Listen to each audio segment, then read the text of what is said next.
नमस्कार, आप देख रहे हैं अंत्योदय सरल चैनल। इस वीडियो के द्वारा हम आपको बताएंगे हर हित हरियाणा फ्रेंचाइजी के लिए आवेदन कैसे करें। Haryana agro industries corporation limited Haryana सरकार की इस स्कीम के लिए आवेदन करने बारे जानकारी हम आपको देने जा रहे हैं। How to apply for Har Hith Haryana franchise. Haryana agro industries corporation limited government of Haryana. सही पोर्टल की पहचान करें https://harhit.com। आवेदन के दौरान आवश्यक जरूरी दस्तावेज निम्न प्रकार से रहेंगे। आवेदक का आधार कार्ड व पैन कार्ड, आवेदक का मोबाइल नंबर, सदस्य की उम्र 18 से 35 वर्ष, यदि कोई भूतपूर्व सैनिक है उसकी उम्र 50 वर्ष तक होनी चाहिए। आवेदक 12वीं उत्तीर्ण होना चाहिए, हरियाणा राज्य का स्थायी निवासी होना चाहिए और हर हित आउटलेट खोलने के लिए कम से कम 200 वर्ग फुट जगह होनी चाहिए। दोस्तों, यदि आपने हमारे YouTube चैनल को अभी तक सब्सक्राइब नहीं किया है तब इसे सब्सक्राइब जरूर करें। हमारे YouTube चैनल को सब्सक्राइब करने के लिए वीडियो के नीचे दिए गए सब्सक्राइब बटन पर प्रेस करें। जैसे ही आप सब्सक्राइब बटन पर प्रेस करते हैं तब आपको एक नोटिफिकेशन बेल दिखाई देगी। आपको इस नोटिफिकेशन बेल पर प्रेस करते हुए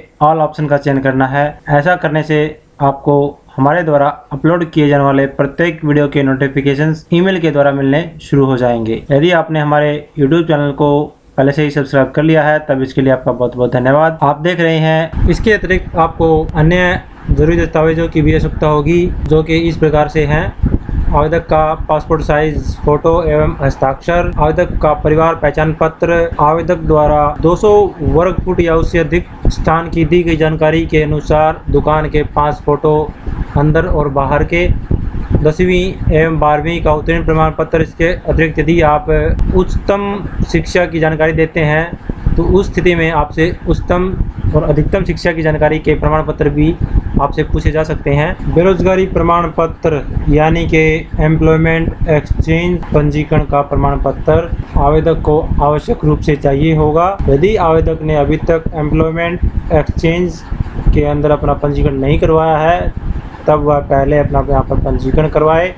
उसके पश्चात वहाँ से अपना आइडेंटिटी कार्ड डाउनलोड करते हुए इस आवेदन के दौरान साथ में संलग्न करें। दिव्यांग प्रमाण पत्र यदि आवेदक दिव्यांग है, भूतपूर्व सैनिक प्रमाण पत्र यदि आवेदक भूतपूर्व सैनिक है, और इसके अतिरिक्त सरपंच पार्षद द्वारा सत्यापित आबादी प्रमाण पत्र जिसकी जानकारी मैं आपको पीछे दे चुका हूं और अभी भी यहां पर आपको बता रहा हूं। इस प्रकार से आपको एक प्रमाण पत्र संबंधित ग्राम पंचायत के सरपंच या वार्ड के पार्षद द्वारा सत्यापित करवाते हुए आवश्यक होगा, जो आप हमारी वेबसाइट cschelp.in से डाउनलोड कर सकते हैं। आप देख रहे हैं, यह है हमारा हर हित हरियाणा का पोर्टल जिसके द्वारा हमें आवेदन करना है। इस पोर्टल पर सभी जानकारी हिंदी और इंग्लिश दोनों भाषाओं में दी गई है। यहाँ से आप हिंदी और इंग्लिश दोनों भाषाओं में जानकारी प्राप्त कर सकते हैं। इसके अतिरिक्त हमने कुछ महत्वपूर्ण जानकारी हमारी वेबसाइट cschelp.in पर भी उपलब्ध करवाई है। हमारी वेबसाइट पर आपको नए रूप में जानकारी देखने को मिलेगी। आप देख रहे हैं, यह हमारी वेबसाइट का नया रूप है और पुराने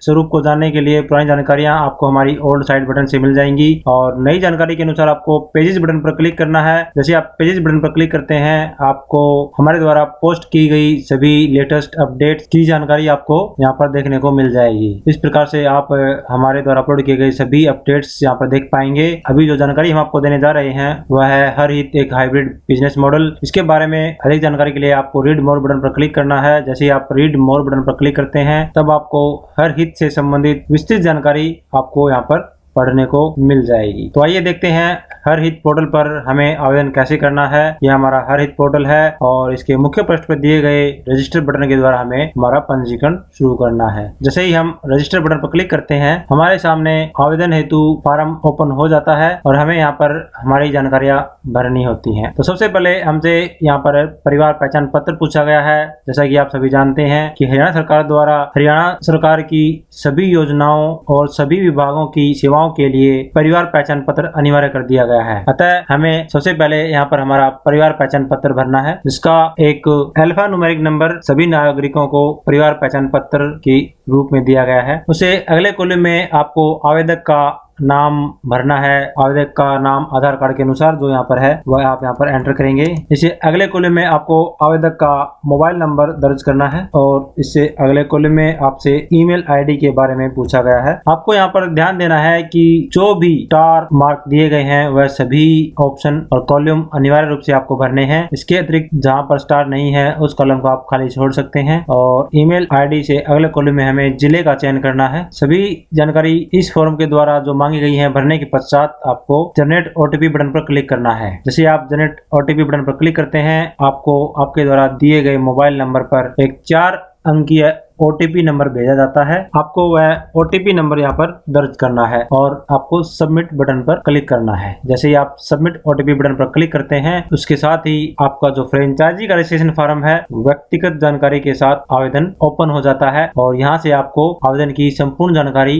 भरना शुरू करनी है। यह 4 भागों में भरा जाएगा और प्रत्येक भाग में आपसे अलग अलग जानकारी मांगी जाएगी। पहले भाग में आपसे व्यक्तिगत जानकारी, दूसरे भाग में साइट की जानकारी, तीसरे भाग में बैंक खाता संबंधी जानकारी और चौथे भाग में एनक्लोजर और डिक्लेरेशन संलग्न और घोषणा जो है वह जानकारी आपसे मांगी जाएगी। तो आप देख रहे हैं यहाँ पर हमारे परिवार पहचान पत्र हमसे पूछा गया था जो यहाँ पर दर्शाया गया है। हमें यहाँ पर आधार नंबर भरना है। इससे अगले कॉलम में आपको आपके जो रिलेशन में माता पिता हैं या फिर विवाहित महिलाओं के पति हैं उनका रिलेशन यहाँ पर चयन करना है। यदि कोई अविवाहित लड़की अपना आवेदन कर रही है तब वह डॉटर ऑफ का चयन कर सकती है। यदि कोई आवेदक गांव का स्थायी निवासी है तब वह आवेदन कर सकता है और गांव में विवाहित महिलाएं भी इसके लिए आवेदन कर सकती हैं। और इसके साथ ही संबंधित व्यक्ति का नाम जो संरक्षक है वह दर्ज करना है। इससे अगले कॉलम में आपको जेंडर का चयन करना है, महिला है, पुरुष है, अन्य कोई जेंडर है। अगले कॉलम में हमारा जो मोबाइल नंबर है वह सत्यापित हो चुका है और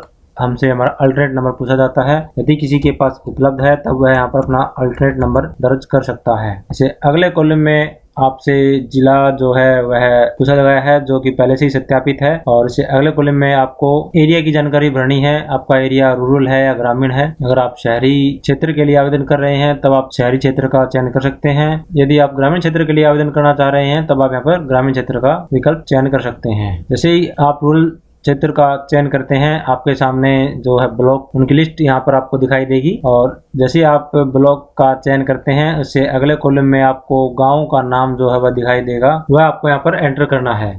और यदि आप शहरी क्षेत्र का चयन करते हैं तब आपको यहाँ पर शहरी क्षेत्र से संबंधित म्यूनिसिपलिटीज एरिया जो है उनका नाम यहाँ पर दर्शाया जाएगा। आपको म्यूनिसिपल एरिया का नाम चयन करना है। उससे अगले कॉलम में आप यहाँ पर आपको वार्ड नंबर की जानकारी देनी है। इससे अगले कॉलम में आपको आधार कार्ड के अनुसार स्थायी पता है जो आधार कार्ड के अंदर भरा हुआ है उसकी जानकारी देनी है। अगले कॉलम में आपको एरिया का पिन कोड भरना है। अगले कॉलम में आपको जानकारी देनी है क्या एक भूतपूर्व सैनिक है, क्योंकि यहाँ पर आवेदन भूतपूर्व सैनिकों से भी मांगे गए हैं जिनकी अधिकतम आयु 50 वर्ष तक होनी चाहिए। यदि आप एक भूतपूर्व सैनिक हैं तब यहाँ पर यस करेंगे और आगे की जानकारी आपसे पूछी जाएगी। यदि आप भूतपूर्व सैनिक नहीं हैं तब आप यहाँ पर नो ऑप्शन का चयन करेंगे और इसे अगले कॉलम में अपनी जन्म तिथि दर्ज करेंगे। अगले कॉलम में आपको 12वीं जो पास किया है आपने उसकी जानकारी यहाँ पर भरनी है और अधिकतम जो हाईएस्ट क्वालिफिकेशन है वह आपको यहाँ पर भरनी है। अगले कॉलम में आपको पैन नंबर भरना है और इससे अगले कॉलम में आपको जानकारी देनी है क्या आप दिव्यांग हैं, फिजिकली चैलेंज्ड हैं। यदि हैं तो हाँ का चयन करेंगे, यदि नहीं है तो नहीं का चयन करेंगे। अगले कॉलम में आपको जानकारी देनी है यदि आप बेरोजगार हैं तो हाँ का चयन करेंगे, यदि आप पहले से कोई रोजगार कर रहे हैं तो आप यहाँ पर नहीं का चयन करेंगे। और इसमें अगले कॉलम में आपसे आपकी क्रिमिनल बैकग्राउंड पूछा गया है कि आप आपराधिक पृष्ठभूमि से संबंध रखते हैं। यदि आपके पास आपके खिलाफ कोई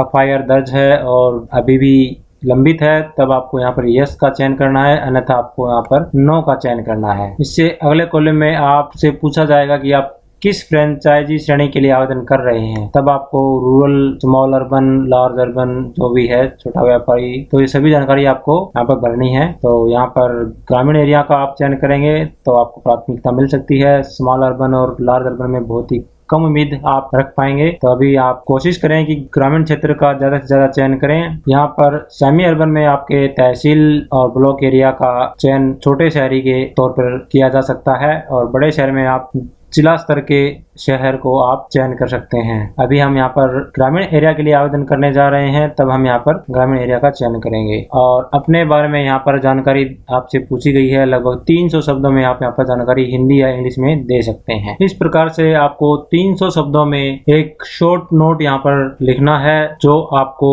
यह फ्रेंचाइजी दिलवाने में मदद करता है। और ये सभी जानकारी भरने के पश्चात आपको यहाँ पर नोट करें, जो आप नोटिफिकेशन देख रहे हैं, as per state government approved policy only unemployed youth और ex serviceman is eligible to apply for franchise store. राज्य सरकार की स्वीकृति नीति के अनुसार केवल बेरोजगार युवा या पूर्व सैनिक फ्रेंचाइजी स्टोर के लिए आवेदन करने के पात्र हैं। अतः आपसे यहाँ पर जानकारी पूछी गई है कि यदि आप बेरोजगार हैं तो ही आप यहाँ पर हाँ का चयन करेंगे। यदि आप बेरोजगार नहीं हैं, तो कोई कर्मचारी हैं यहाँ पे प्राइवेट संस्था में या सोसाइटी में काम कर रहे हैं, उस दौरान आप इसके लिए आवेदन के पात्र नहीं होंगे। किसी भी गलत जानकारी के मामले में HAICL द्वारा आवेदन को अस्वीकार कर दिया जाएगा। अतः इन सब बातों को ध्यान में रखते हुए आपको सभी जानकारियां भरनी है और सेव एंड कंटिन्यू बटन पर क्लिक करना है। जैसे ही आप सेव एंड कंटिन्यू बटन पर क्लिक करते हैं, आपसे आपकी दुकान की जो स्थान है जहां पर आप आवेदन करने जा रहे हैं, उसकी जानकारी आपसे फुट में मांगी गई है। यहाँ पर आपको आपकी दुकान की जो लंबाई और चौड़ाई है वहां पर भरनी है और उसके अनुसार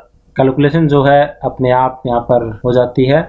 और यह लंबाई और चौड़ाई फीट में आपसे पूछी गई है। इसके अनुसार स्टोर साइज इन स्क्वायर में जो है अपने आप यहाँ पर आप देख सकते हैं, अपने आप यहाँ पर कैलकुलेट हो जाएगा। और आपको दुकान का जो एड्रेस है वह यहाँ पर भरना है। इसके अतिरिक्त number of shops near the propose site, जो आपकी साइट है वहाँ पर आसपास में कितनी दुकानें हैं तो उसकी जानकारी आपको यहाँ पर देनी है। और यहाँ पर अगले कॉलम में आपको दुकान के एरिया और स्थिति का विवरण देना है। दुकान या स्थान के स्वामित्व का संक्षेप में वर्णन करना है। इससे अगले कॉलम में आपसे आपकी दुकान की जो फोटोज हैं वो पूछी गई हैं। 5 फोटोज आपको दुकान की यहाँ पर अपलोड करनी है। सभी फोटोज आपको चयन करने के पश्चात यहाँ पर अब सेव एंड कंटिन्यू बटन पर क्लिक करना है। लेकिन यहाँ पर ध्यान रखें कि जो फोटोज आपको द्वारा अपलोड किए गए हैं, निर्मित दुकान है तो अंदर और बाहर के फोटो आपको शेयर करने हैं। और फोटोज़ का साइज़ 200 KB से कम और 2 MB से ज़्यादा नहीं होना चाहिए। फ़ोटोज़ केवल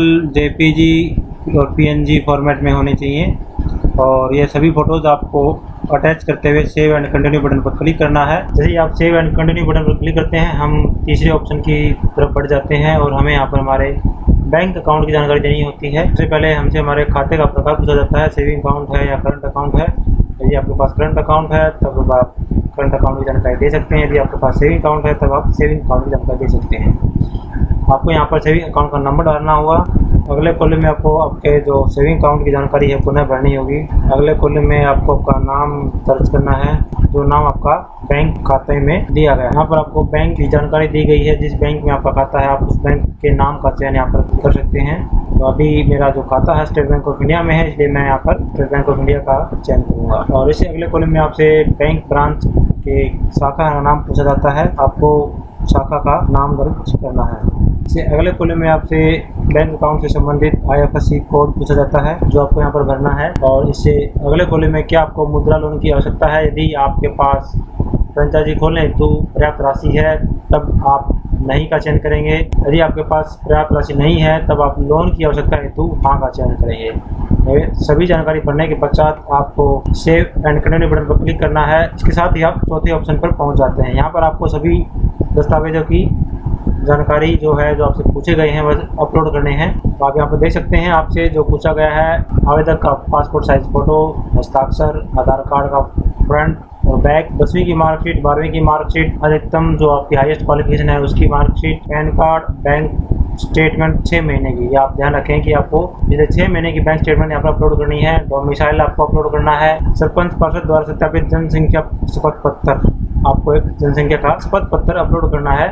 उसकी जानकारी मैं आपको यहाँ पर अभी देने जा रहा हूँ। इस प्रकार से आपको सरपंच या MC के द्वारा शपथ पत्र आपको हस्ताक्षर करवाना है और वह यहाँ पर आपको साथ में अटैच करना है। इसके अतिरिक्त आपको यहाँ पर आय प्रमाण पत्र यहाँ पर संलग्न करना है और आपको यहाँ पर परिवार पहचान पत्र साथ में संलग्न करना है। यदि आप अनएम्प्लॉयमेंट है तब आपको स्थिति में यहाँ पर वह दस्तावेज भी यहाँ पर अपलोड करना है। यदि आपने बेरोजगारी का भत्ते हेतु एम्प्लॉयमेंट एक्सचेंज में आपने नाम दर्ज करवाया है तो उसका आपको प्रमाण पत्र यहाँ पर भरना होगा। यदि आप भूतपूर्व सैनिक होते हैं उस स्थिति में आपसे यहाँ पे दस्तावेज पूछा जाएगा। यदि आप दिव्यांग होते हैं तो उस स्थिति में आपसे यहाँ पे दिव्यांग का प्रमाण पत्र पूछा जाएगा।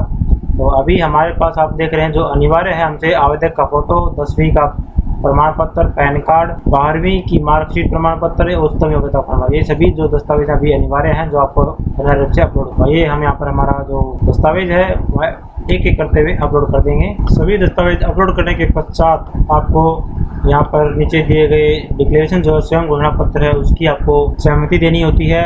मैं यह घोषणा करता हूँ कि ऊपर दी गई जानकारी आज के दिन तक पूर्णतः सही है। मैं HAICL के सभी नियमों और विनियमों का पालन करने के लिए सहमत हूँ। मैं घोषणा करता हूँ कि मैं सरकार की किसी भी वित्तीय देनदारियों के लिए डिफॉल्टर प्रमाणित करता हूँ कि मैं हरियाणा राज्य का स्थायी निवासी हूँ। ये सभी आपको सहमति देनी होती है। जैसे ही आप सभी ऑप्शन का चयन करते हैं यहाँ पर चेक मार्क आपको दिखाई देता है और आप सभी ऑप्शन पर चेक मार्क का चयन करते हुए सबमिट एप्लीकेशन पर आप यहाँ पर आपको ध्यान रखना है कि सभी दस्तावेजों का आकार 200 KB से कम होना चाहिए। यहाँ पर जो आकार दिया गया है थोड़ा गलत यहाँ पर दर्शाया गया है। यहाँ पर सभी दस्तावेजों का आकार 200 KB से कम होना चाहिए और सभी दस्तावेज आपको यहाँ पर अटैच करते हुए सबमिट एप्लीकेशन बटन पर क्लिक करेंगे। जैसे आप सबमिट एप्लीकेशन बटन पर क्लिक करते हैं आपको एक अलर्ट मैसेज दिखाई देगा और पूछा जाएगा कि are you sure you want to submit this form. आपको ओके बटन पर क्लिक करना है। जैसे आप ओके बटन पर क्लिक करते हैं आपका जो दस्तावेज है वह अपलोड होने शुरू हो जाते हैं और इसी के साथ ही आपको कन्फर्मेशन मैसेज दिखाई देता है your franchise application has been submitted successfully. Your application tracking ID जो है यह इस प्रकार से आपको इस प्रिंट बटन पर क्लिक करते हुए इसका एक प्रिंट आउट रख लेना है अपने पास जो आपके भविष्य में आपके काम आएगा और उसके साथ ही आपका जो एप्लीकेशन फॉर्म है वह भी आपको यहाँ पर दिखाई देता है। जो दस्तावेज आपके द्वारा यहाँ पर संलग्न किए गए थे वह सभी आपको यहाँ पर दिखाई देते हैं। तो दोस्तों उम्मीद करता हूँ कि जो जानकारी मैं आपको देना चाहता था वह आपको समझ में आ गई होगी और अब आप भी आसानी से हर हित फ्रेंचाइजी के लिए आवेदन कर पाएंगे। जैसे आप यहाँ पर होम बटन पर चयन करते हैं उसके साथ ही आपका जो लॉगिन है वह आउट हो जाता है और आपको मुख्य पेज के ऊपर प्रस्थान करवा देता है। यदि आपको हमारे द्वारा दी गई जानकारी पसंद आए तो आप हमारे वीडियो को लाइक और शेयर करना न भूलें और हमारे YouTube चैनल को सब्सक्राइब जरूर करें। हमारे वीडियो को देखने के लिए आपका बहुत बहुत धन्यवाद।